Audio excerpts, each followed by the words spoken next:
Quisiera pedirles que vayan en sus Biblias a la primera epístola del apóstol Pedro, al capítulo 4. Primera epístola de Pedro, capítulo 4.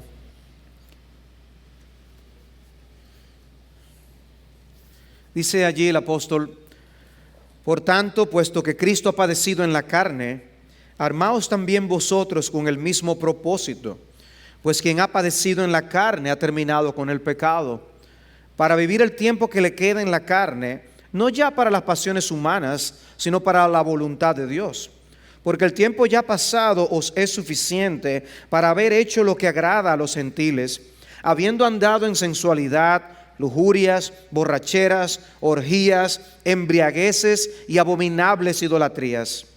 Y en todo esto se sorprenden de que no corráis con ellos en el mismo desenfreno de disolución y os ultrajan. Pero ellos darán cuenta a aquel que está preparado para juzgar a los vivos y a los muertos. Porque con este fin fue predicado el evangelio aún a los muertos, para que aunque sean juzgados en la carne como hombres, vivan en el espíritu conforme a la voluntad de Dios. Mas el fin de todas las cosas se acerca. Sed pues prudentes y de espíritu sobrio para la oración. Sobre todo sed fervientes en vuestro amor los unos por los otros, pues el amor cubre multitud de pecados. Sed hospitalarios los unos para con los otros, sin murmuraciones. Según cada uno ha recibido un don especial, úselo sirviéndoos los unos a los otros, como buenos administradores de la multiforme gracia de Dios. El que habla, que hable conforme a las palabras de Dios. El que sirve, que lo haga por la fortaleza que Dios da, para que en todo Dios sea glorificado mediante Jesucristo, a quien pertenecen la gloria y el dominio por los siglos de los siglos. Amén.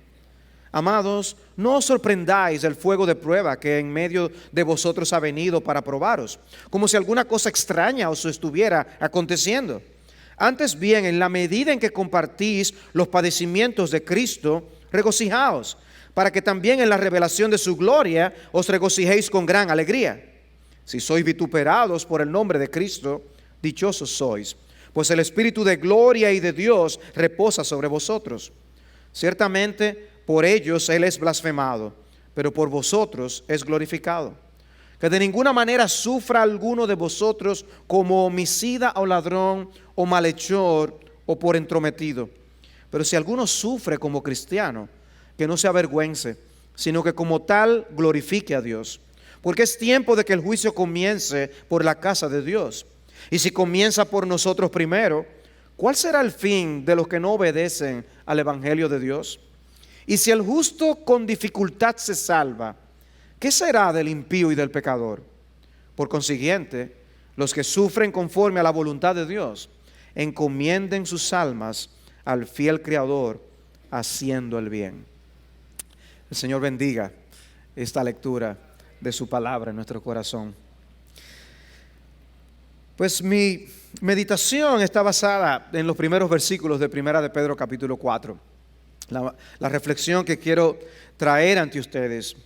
Cuando el apóstol Pablo da instrucciones sobre la celebración de la Cena del Señor en 1 Corintios capítulo 11, él nos deja ver claramente que esa celebración es al mismo tiempo un anuncio.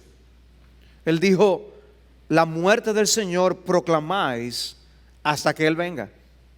O sea, lo que hacemos al celebrar la cena es un anuncio. Y obviamente la idea no es dar una noticia como: ¿supiste que alguien murió? Anunciar la muerte del Señor no es eso, no es para que sencillamente la gente se entere informativamente de que Jesús murió. Lo que implica es el significado. Lo que implica es conocer el propósito de por qué murió.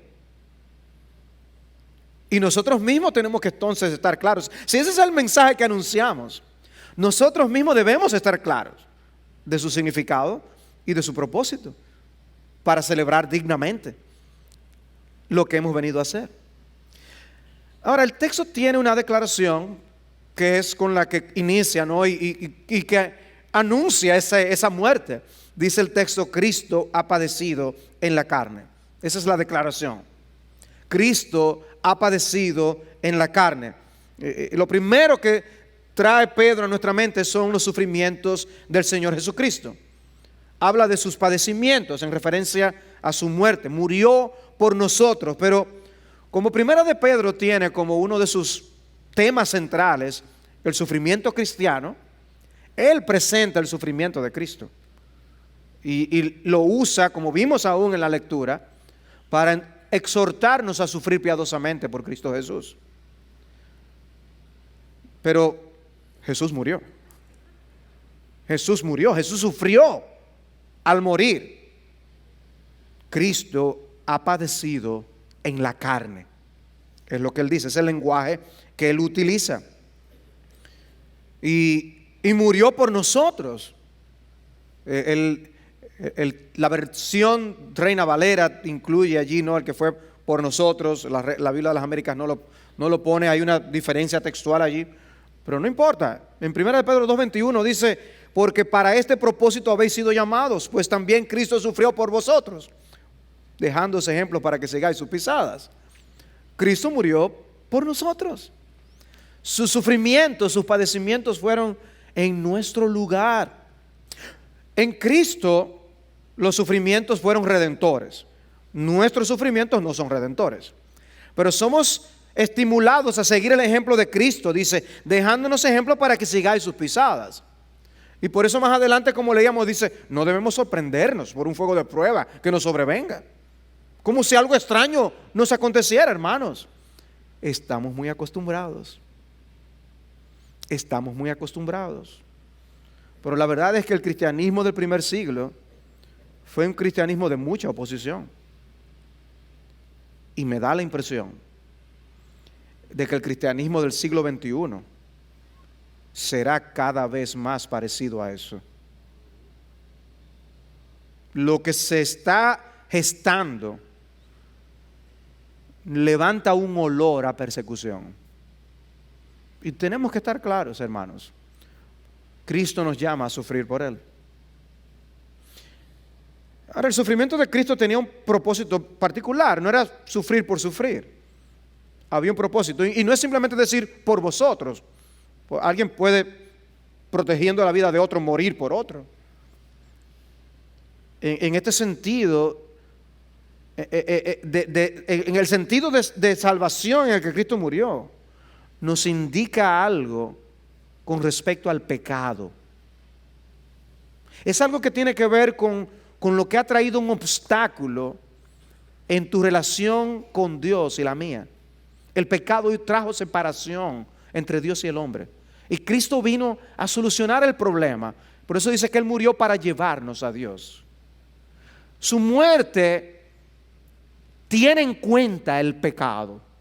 Su muerte le dio importancia al problema que existía de separación por causa del pecado. Su muerte es precisamente en relación con el pecado. Dice 1 Pedro 3:18, porque también Cristo murió por los pecados una sola vez. Fue por los pecados, el justo por los injustos, para llevarnos a Dios.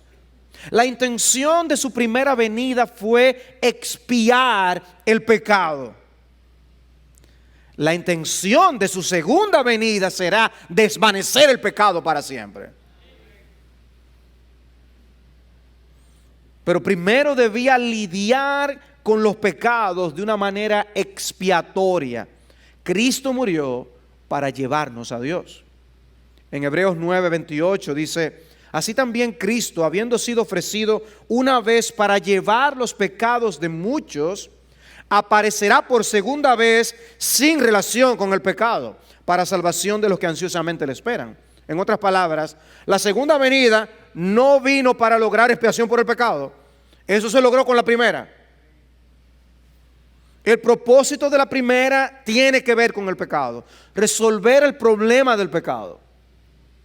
Y sabemos que teníamos un problema legal con Dios, culpables. En un juicio seríamos declarados culpables ante la justicia divina y condenados eternamente y para siempre a un infierno horrendo, la separación eterna de Dios. Legalmente estábamos muy mal, pero con la muerte de Cristo, todos nuestros pecados, de aquellos que creemos en Jesús, fueron allí clavados en la cruz del Calvario.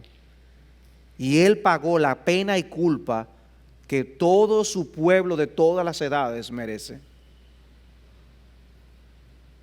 Y en nuestra cuenta se nos da la justicia perfecta de Jesucristo. Perfecta. El problema legal quedó resuelto. Pero hermanos, también su muerte conlleva e implica un propósito experimental. No es solo resolver el problema legal del pecado, sino el problema de contaminación que el pecado deja en nuestro corazón. Hay una santificación en la que tenemos que estar involucrados hasta nuestra muerte o hasta que Cristo vuelva. Y este texto de 1 de Pedro 4 que leímos nos da por eso una exhortación a ese tipo de santificación a la luz de la muerte de Cristo. Nosotros sabemos lo que Pablo dice en Romanos 6, de que nuestro viejo hombre fue crucificado con Cristo para que nuestro cuerpo de pecado sea destruido, a fin de que ya no seamos esclavos del pecado. Y gloria a Dios, porque no somos esclavos del pecado. Pero ay de nosotros, de que todavía somos pecadores.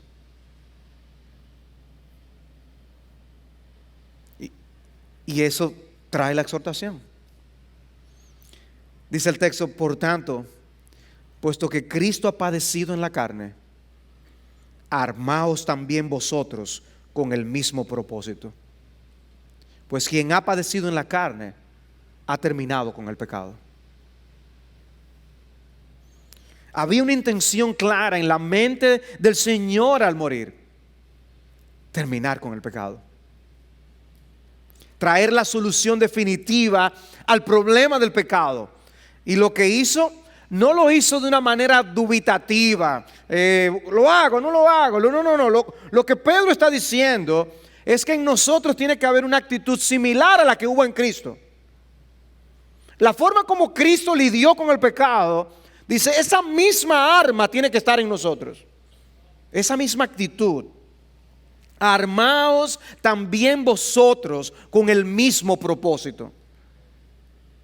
Cristo mostró una actitud o una disposición que debe ser imitada por nosotros. El pasaje usa una argumentación similar a la de Filipenses 2. Haya pues en vosotros esta actitud que hubo también en Cristo Jesús. De manera que para lograr la unidad de propósito en la iglesia de los filipenses, ellos debían imitar la actitud humilde de Cristo. Y en este caso Pedro exhorta a sus lectores a imitar la actitud de Cristo con respecto al pecado. El estándar que las escrituras a veces nos presentan es alto. Nosotros tendemos a buscar estándares que nos queden más abajo. Y la Biblia nos dice, no, mira el de arriba. Cristo, mira la actitud de Cristo. Mira la actitud de Cristo. ¿Queremos tener una idea de cómo veía Cristo el pecado? Solo hay que ver la cruz. Al mirar a la cruz, ¿podemos nosotros concluir que su actitud hacia el pecado era de indiferencia? Eso no es tan malo.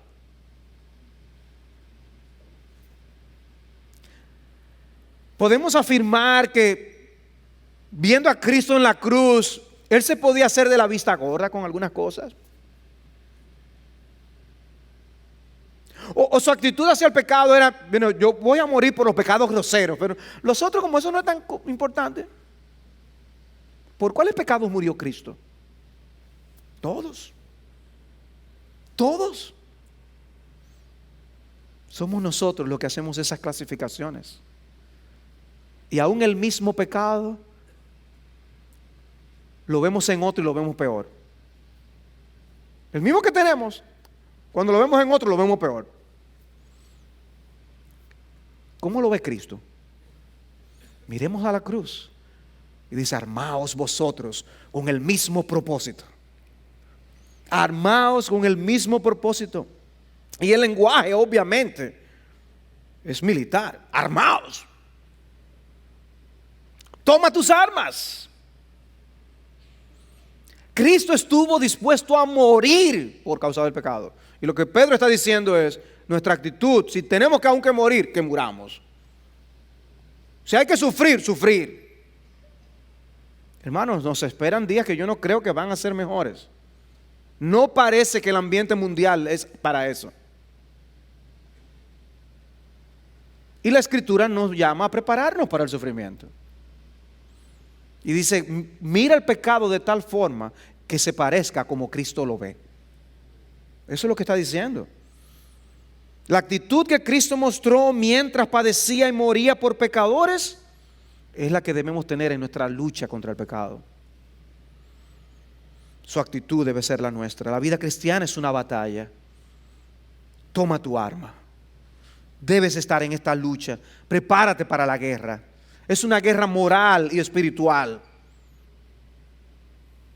Él luchó y murió, conquistó.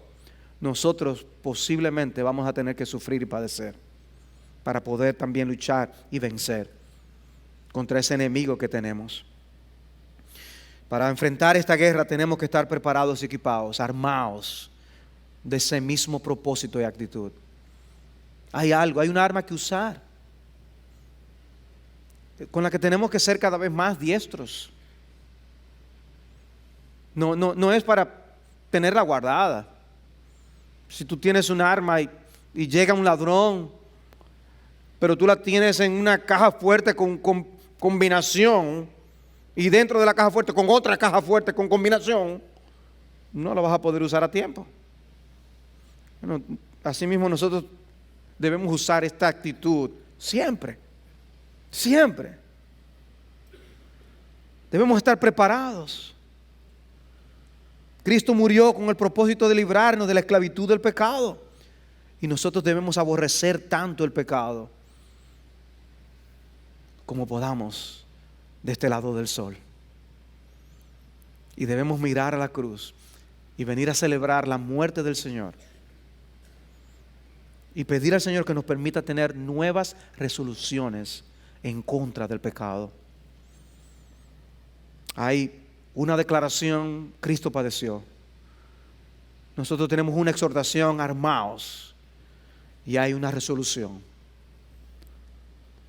¿Cuál es esa resolución? Versículo 2. Para vivir el tiempo que le queda en la carne, no ya para las pasiones humanas, sino para la voluntad de Dios. Porque el tiempo ya pasado os es suficiente para haber hecho lo que agrada a los gentiles, habiendo andado en sensualidad, lujurias, borracheras, orgías, embriagueces y abominables idolatrías. En otras palabras, ¿qué tenemos nosotros por delante? El resto de nuestras vidas. Y lo que está diciendo es, en ese resto de vida que te queda, hasta este punto, de aquí en adelante, márcalo, pon una bandera, basta ya.